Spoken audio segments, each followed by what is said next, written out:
Hey guys, what's up? Welcome back to my YouTube channel. My name is Laura, and in today's video I am going to talk about a couple of things that no one tells you about having a C-section. I do want to state that I am not bashing on C-sections whatsoever. I had 2 C-sections. My both girls were C-section babies due to different reasons, and I'm super thankful that that surgery even exists. These are just a couple of things that I want to kind of get out there that I went through and that maybe you will go through as well.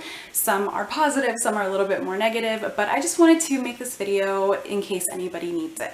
Super brief background info on me. I have a 4-year-old named Leia, and she was a C-section baby because she was a breech baby. You guys, she never turned, and everyone kept saying, don't worry, she'll turn, and the day got here and she never turned. So she was a C-section because she was breech. My second is actually 2 months old today, and she was a C-section because we were trying to do a VBAC and it didn't happen because I never dilated on time. So my OB wanted to go ahead and just go on with the C-section, and I understood completely for the safety of me and the baby. So yes, 2 C-sections in a row in the span of 4.5 years. Let's get to talking about what no one tells you during a C-section. So number 1 is you may feel useless. I felt useless. I felt like I had absolutely no purpose when I got home from the hospital after about a day and a half being there. I was in a lot of pain. So getting up was almost close to impossible. I was really used to cleaning the house. I was used to cooking all the time, interacting with my oldest, just having everything super clean. And once I got my surgery, I was just unable to do any of that, and that gave me so much stress, and I couldn't help but cry. I would have so many tears. I was in a really rough spot, and getting used to the fact that I needed to heal, I needed to get better, was really hard for me to accept and understand, because I always like to have it together when it comes to the housework and stuff. So when I see something dirty or something messy, I want to quickly clean it up. And the fact that I couldn't do it, that was really hard, and it made me feel useless. So the second one kind of ties in with the first one, is you're going to have tons of different kinds of feelings and emotions. So your hormones are going to be super out of whack. I can't tell you how many times I would start off the day super happy, on a super high note with my newborn, and my husband was home and my daughter, everything was great and I would feel awesome, and then something of some sort would bring down my mood. So I don't even know how to start. It was just literally anything. If I was unable to feed, or if I was unable to play with my 4-year-old, I would just get into this horrible sad mood where I was just in tears. It just kept coming, and all those feelings of being happy that I'm home with my newborn and that I'm healthy and she is too, just went away. So I was feeling happy, then I would have bursts of sadness, anxiety, fear was another one. Oh my gosh. I can't tell you how many times I would get so scared because I was like, oh my gosh, what am I gonna do with these 2 girls when my husband has to go back to work? How am I going to be able to handle it? How am I going to split up the time? And those feelings gave me so much fear, and I just didn't know how to handle it. So you're gonna have tons of bursts of energy where you're gonna feel yeah, I got this, it's gonna be great. And then something's gonna happen where you just feel really sad because 1, you can't get everything done. You're not the same person you were before because you suddenly have not 1 but 2 kids, and that can bring off a lot of stress, a lot of pent-up emotions. So you're gonna have a ton of different hormones, and you're gonna have a lot of different feelings. The next one is your house is going to get messy. If your house doesn't get messy, I don't know how you do it. If you were the person in charge of cleaning your home and then you have a C-section, you're not going to be able to clean your home. You're not going to be able to do dishes. You're not going to be able to do laundry. You're not going to be able to mop, sweep, anything. It's going to be very hard, at least for the first couple of days. This is something I found really difficult to get used to because, like I said, I was always the one taking care of all this stuff. I was the one that did all the chores, all the cleaning, all the cooking. It was me. After my C-section, I was really fighting off the urge to clean. I always wanted to be the one to wash the bottles and everything. And let me tell you, the bottles just keep coming and coming if you're doing bottle feeding, of course. We did, so of course we had to wash bottles, boil them, boil water, make sure we had everything set, not to mention the laundry.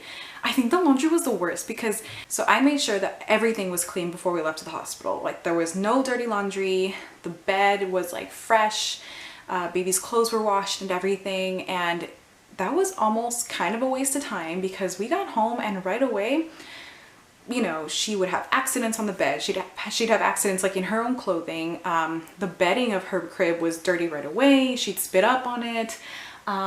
You know, like laundry was just piling, and it was so difficult to see it just piling up and piling up. And we would wash and everything. Like my husband thankfully was home and he was helping me with everything, but it was still really difficult to see everything just kind of being super dirty, super messy. My floor was disgusting. There was just stuff everywhere.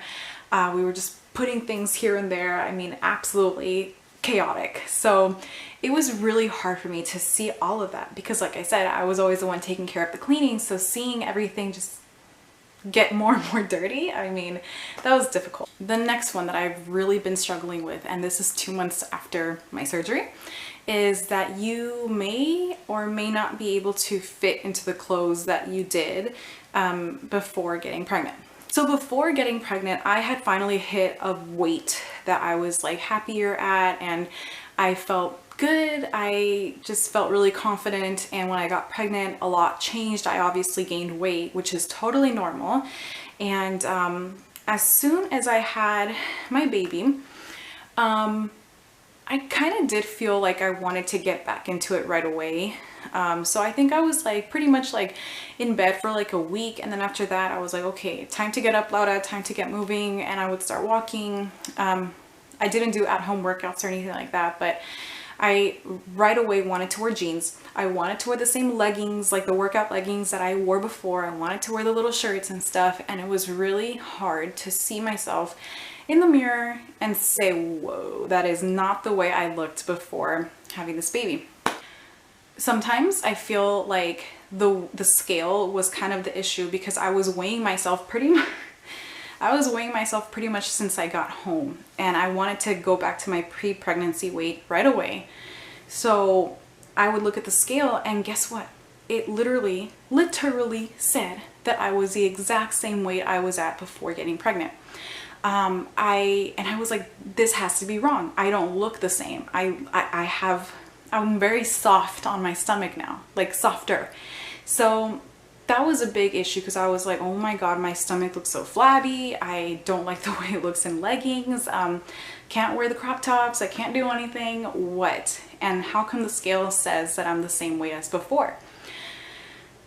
Your body changes all the time. I mean, you're getting older, and not to mention this pregnancy, my baby bump was really more prominent than my baby bump with my oldest daughter. So my stomach grew a lot more, not to mention more scars, and the scars is a whole other story. Like, I don't like seeing them, and that's just me being completely brutally honest, is I don't like seeing them, but I do accept and understand that it's a part of me, you know? So that has been a huge adjustment, and like I said, I'm still adjusting to that. I'm still adjusting to seeing myself differently. I am doing things to, you know, get healthier and be more proactive in that sense. You know, I am starting to do more like at-home workouts and stuff. Not all the time, only when I can, and only when I feel like it too, because honestly, like, not every single day is great. Some days are still really hard. There's days where Amelia doesn't nap. There's days where Leia, my oldest, needs my attention more. There's days where I have to film and stuff. So bodily changes are definitely something that you're going to go through. So the next few things I have is that you are going to still have menstrual cramps, or at least whatever feels like menstrual cramps, even with a C-section. I used to think that this only happened with vaginal births and everything. No, definitely not. You will still get cramps, or you might not. Everyone's different. I had cramps, and that was actually part of like my pain, was that I was getting so many cramps and it hurt so bad. And another one that kind of goes hand in hand is that you might not know, but with C-sections you actually still have some vaginal bleeding happening, because, you know, the doctor, you know, she's trying to take away all the blood during the surgery that has to get out, but there's still a lot of leftover blood, and that's coming from the lining of the uterus, and it's still gonna happen. And it's very hard, because once you feel like you finally stopped bleeding, 2 days later you continue bleeding, and I'm 2 months postpartum and I'm still bleeding, and finally it seems to stop. I don't know, it finally seems to have stopped a little bit, so hopefully that's the end of it, because I'm really tired of wearing pads and fajas and all of that, like the big underwear. Oh my god, I cannot wait till that stops. But another one is your scar will fade away. Just because it looks really ugly like a week in doesn't mean it's going to stay like that. The redness is going to go away, the tape will go away, whatever your doctor used on you, it's going to go away, and you're going to look amazing again because your scar is going to get better, just like you. And that's the last one, is that you will be back on your feet before you know it. You're going to be able to do night feedings, nightly wakings. You're going to be able to play with your other kids. You're going to be able to feed them, change their diapers, everything, mama. You're going to be able to clean again. You're going to be awesome. And that C-section is definitely temporary. I know it's hard. It is so hard, but believe in me, you'll be fine. If you guys enjoyed today's video, don't forget to give it a like and go ahead and comment down below if you're new to my channel. Thank you guys so much for watching today's video, and I will see you guys on Friday. Bye guys.